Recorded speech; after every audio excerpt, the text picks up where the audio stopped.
अब हम आपको भारत के उन विपक्षी नेताओं के बारे में बताना चाहते हैं जो ऐसी मांग कर रहे हैं जिससे सीधे पाकिस्तान को ही मदद मिलती है। आज भारत में विपक्ष के नेता राहुल गांधी ने सोशल मीडिया पर अपनी एक पोस्ट लिखी। ये पोस्ट वैसे उन्होंने 17 मई को पोस्ट की थी, आज उसे रीपोस्ट किया है, जिसमें उन्होंने लिखा कि विदेश मंत्री एस जयशंकर ये कह रहे हैं कि भारत ने पाकिस्तान पर हमला करने से पहले ही इसके बारे में पाकिस्तान को जानकारी दे दी थी, और अगर ये सच है तो उन्हें ऐसा करने का अधिकार किसने दिया। और क्योंकि पाकिस्तान को जानकारी पहले से दे दी गई थी आतंकवादियों पर होने वाले हमले के बारे में, तो इससे भारत को बड़ा नुकसान हुआ और भारत ने अपने कई एयरक्राफ्ट्स खो दिए। और राहुल गांधी आज अपने इस सोशल मीडिया पोस्ट में पूछ रहे हैं कि स्पष्ट होना चाहिए कि भारत ने कितने हवाई जहाज खो दिए ऑपरेशन सिंदूर में, हमारे कितने जहाज गिरे हैं वो ये पूछ रहे हैं, हमारी वायुसेना ने कितने विमान खो दिए। आज 19 मई को फिर से उन्होंने यही पोस्ट को रीपोस्ट किया और उनके सवालों पर विदेश मंत्री की चुप्पी निंदनीय है, ऐसा उन्होंने लिखा। और वो कहते हैं कि विदेश मंत्री को जवाब देना चाहिए और उनके ऐसा करने से भारतीय वायुसेना ने अपने कितने विमान खोए हैं, यही सवाल वो फिर से पूछ रहे हैं। बड़ी बात यह है कि इस बयान के लिए कांग्रेस राहुल गांधी का खुलकर समर्थन कर रही है। आज कांग्रेस के नेता पवन खेड़ा ने बाकायदा एक प्रेस कॉन्फ्रेंस की जिसमें यह मांग की कि भारत सरकार को ये बात बतानी चाहिए कि उसने पाकिस्तान के खिलाफ इस संघर्ष में ऑपरेशन सिंदूर में अपने कितने विमान गंवाए हैं। यानी वो ये जानना चाहते हैं कि पाकिस्तान ने हमारे कितने विमान गिराए हैं। जयशंकर इस तरह का बयान दें जो पाकिस्तान में और पूरे देश में, पूरे विश्व में हमारी हंसी उड़ रही है। इसलिए राहुल गांधी बार बार कह रहे हैं कि आप जवाब दीजिए इस फोरवार्निंग से, ये जो आपने पहले ही पाकिस्तान को बता दिया, इससे देश को क्या नुकसान हुआ, यह हमारा लिए जानना बहुत जरूरी है। देश के कितने हवाई जहाज गिरे, देश को क्या नुकसान हुआ और कितने आतंकी बच के भाग गए, यह जानना हम सबके लिए बहुत जरूरी है। तो पाकिस्तान भी तो यही कह रहा है। विदेश मंत्री एस जयशंकर के जिस बयान पर यह सवाल उठ रहे हैं उसे लेकर आज विदेश मंत्रालय का जवाब आ गया है और विदेश मंत्रालय का कहना है कि विदेश मंत्री ने ऑपरेशन सिंदूर की शुरुआत में पाकिस्तान को चेतावनी दी थी, लेकिन इसका मतलब यह बिल्कुल नहीं है कि उन्होंने ऑपरेशन से पहले इसके बारे में सारे डिटेल्स पाकिस्तान को बता दिए थे। उनके बयान को गलत तरीके से पेश किया जा रहा है और सरकार इसका विरोध करती है। ऑपरेशन सिंदूर जो है उसके बारे में अब हर पार्टी अपने अपने हिसाब से राजनीति कर रही है। यहां महत्वपूर्ण बात यह है कि अब तक पाकिस्तान लगातार यह दावा करता आ रहा है कि उसने हमारी वायुसेना को बहुत नुकसान पहुंचाया है, उसने हमारे लड़ाकू विमानों को नष्ट किया है। लेकिन अब हमारे अपने ही देश के कुछ विपक्षी नेता भी यही मांग कर रहे हैं, जिससे यह लगता है कि हम पाकिस्तान के भ्रामक दावों का सबूत लेकर पाकिस्तान को सही साबित करना चाहते हैं और दुनिया को यह बताना चाहते हैं कि देखिए पाकिस्तान बिल्कुल सही कह रहा है।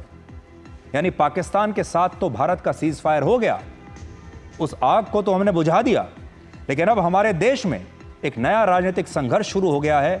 हमारे अपने देश में एक नई आग शुरू हो गई है जिसमें पाकिस्तान के दावों पर भारत सरकार और भारत की सेना से ही बिल्कुल उसी तरह सबूत पूछे जा रहे हैं, सबूत मांगे जा रहे हैं, जिस तरह आपको याद होगा 2016 की सर्जिकल स्ट्राइक में मांगे गए थे। 2019 की बालाकोट एयर स्ट्राइक के समय भारतीय सेना से सबूत मांगे गए थे कि हमें सबूत दिखाइए। अब आप सोचिए, पाकिस्तान भी यही दुष्प्रचार कर रहा है कि उसने भारत को गहरा नुकसान पहुंचाया, पाकिस्तान की सेना भारत पर भारी पड़ गई। यही तो पाकिस्तान भी कह रहा है। वो भी यही कहता है कि उसने हमारे कई फाइटर जेट्स को मार गिराया। और अब हमारे विपक्ष के नेता भी पाकिस्तान के इस बयान की डिटेल मांग रहे हैं ताकि उन्हें वो डिटेल मिल जाए और फिर पूरी दुनिया में एक तरीके से भारत की बदनामी की जा सके। यहां आपको एयर मार्शल ए.के. भारती का पिछले हफ्ते का बयान हमेशा याद रखना चाहिए, जिसमें उन्होंने कहा था कि हम ऐसी कोई जानकारी नहीं देंगे जिससे युद्ध के दौरान दुश्मन देश को कोई भी साइकोलॉजिकल फायदा होता हो। लेकिन विपक्षी नेताओं ने शायद भारत की वायुसेना के इस बयान को ठीक से समझा नहीं और इसलिए हम इस बयान को आज फिर से आपको सुनाना चाहते हैं।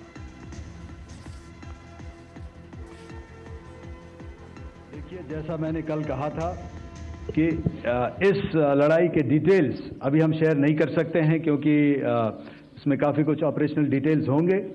कितने जहाज थे दोनों तरफ से, किस तरह की लड़ाई हुई, these are questions of technical details which we may not be able to share firstly, and which we may not be able to share to explain to you the way it needs to be explained. Suffice to say कि yes, ये एक दूसरी तरह का warfare था, and it is bound to happen. आपको ये बात हमेशा याद रखनी चाहिए, जब दो देशों के बीच युद्ध होता है तो दुष्प्रचार भी किया जाता है। ये जो वॉर है ये हथियारों का तो है ही, लेकिन ये इंफॉर्मेशन का भी वॉर होता है। और ये देखा जाता है कि कौन सा देश अपने दुश्मन के खिलाफ कितना ज़्यादा दुष्प्रचार करता है, कितना ज़्यादा झूठ बोलता है। पाकिस्तान ने भी ऑपरेशन सिंदूर के दौरान बिल्कुल यही किया। जीत हमारी हुई, लेकिन बड़े बड़े दावे पाकिस्तान ने किए।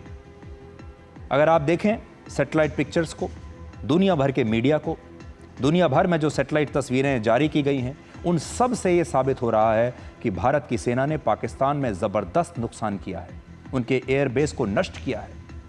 भारत की सेना पाकिस्तान पर लगातार भारी पड़ी है। हमने इस युद्ध को जीता है और खुलकर जीता है। लेकिन पाकिस्तान लगातार ये दुष्प्रचार करता है कि ये युद्ध उन्होंने जीता है, क्योंकि उन्हें अपने लोगों को जवाब देना है, उनकी सेना को जवाब देना है।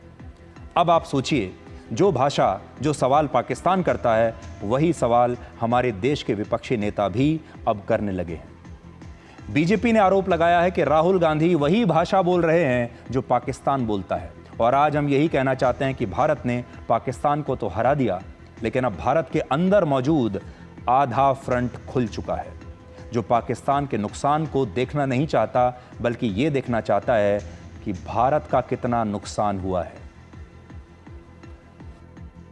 राहुल गांधी जी और उनसे पहले कांग्रेस के अलग अलग नेताओं ने भारत पाकिस्तान के विषय में कुछ ऐसे सवाल उठाए जिनसे उनकी सोच के ऊपर में प्रश्न उठते हैं। ये बात याद और स्मरण करना पड़ेगा कि जब जब भारत की नीति पाकिस्तान को लेकर हुई है, चाहे सर्जिकल स्ट्राइक, चाहे बालकोट, अब ऑपरेशन सिंदूर, कांग्रेस के अलग अलग नेता या तो सबूत मांगते हैं या अपनी सेना से उनकी बातों को ना स्वीकारते हुए उस पर प्रश्न उठाते हैं, सरकार पे भी प्रश्न उठाते हैं। अब जो बातें राहुल जी पूछ रहे हैं, यही बातें पाकिस्तान भी बोल रहा है। तो अब राहुल गांधी जी और कांग्रेस पार्टी को तय करना पड़ेगा कि जो भारत सरकार कह रही है उस पर उनको ज्यादा विश्वास है, जो पाकिस्तान सरकार। और ये तो केवल कांग्रेस पार्टी और उनके आला कमान ही कह सकते हैं। तो हमारे देश में कुछ लोग ऐसे हैं जिन्हें इस बात में कोई दिलचस्पी नहीं कि पाकिस्तान की कमर कैसे टूटी, इस बात में कोई इंटरेस्ट नहीं कि पाकिस्तान को कितना नुकसान हुआ, पाकिस्तान कैसे हारा। उन्हें ये जानना है कि भारत को कितना नुकसान हुआ, उन्हें ये जानना है कि भारत के कितने विमान गिरे, उन्हें तो ये जानना है। उन्हें यही पता करने में मजा आ रहा है। और इसलिए आज भारत के एक एक नागरिक की ये जिम्मेदारी बनती है।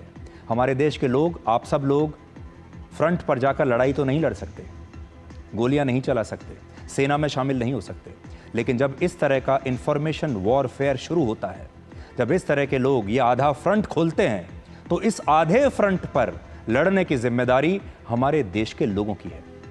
जो बाकी के दो फ्रंट हैं, एक पाकिस्तान का और एक चीन का, उस पर तो हमारी भारतीय सेना ही बहुत है लड़ने के लिए। लेकिन ये जो आधा फ्रंट है, इस पर हमारी सेना नहीं लड़ सकती, इस पर तो हमारे देश के लोगों को ही लड़ना पड़ेगा।